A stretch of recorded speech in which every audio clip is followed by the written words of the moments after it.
ตื่นขึ้นก็หาในอยู่เนาะกินนะจ้ะมื้อนี้ยายเพิ่นได้เฮ็ดบดนี่เฮ็ดบดมันก็ดอกงามๆพุ่นคิดว่ายายเพิ่นสิบ่แกง ยายเพิ่นสิบ่แกง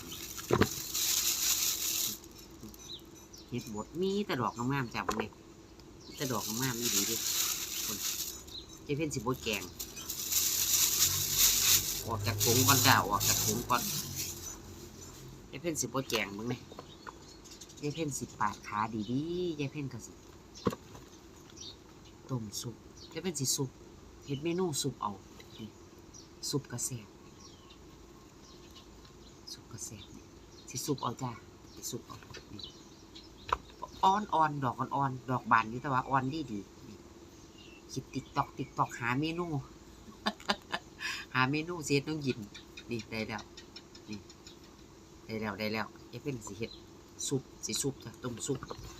ใส่พริกดิบพริกดิบดีๆตำใส่ข้าวคั่วหัวหอมเอาสิแซ่บคือเก่าไอ้เป็นว่าอยู่กับผู้หมักเนาะจ้ะเนาะอยู่กับผู้หมัก อยู่กับผู้หมักนี่บัดไอ้เพิ่นได้หยังมาเบิ่งซุปแล้วก็สิกินกับนี่ต้นนี่ผักโหม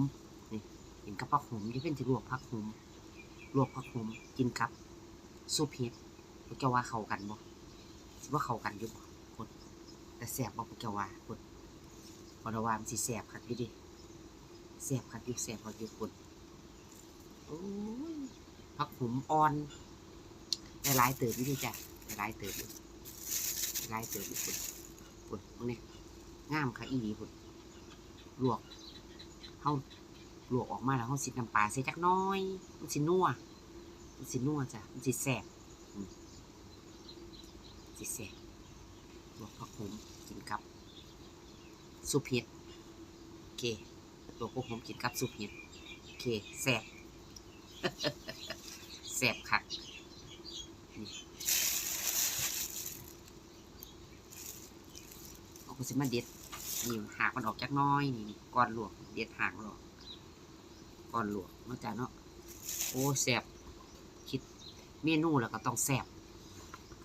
ไปน้ำกัน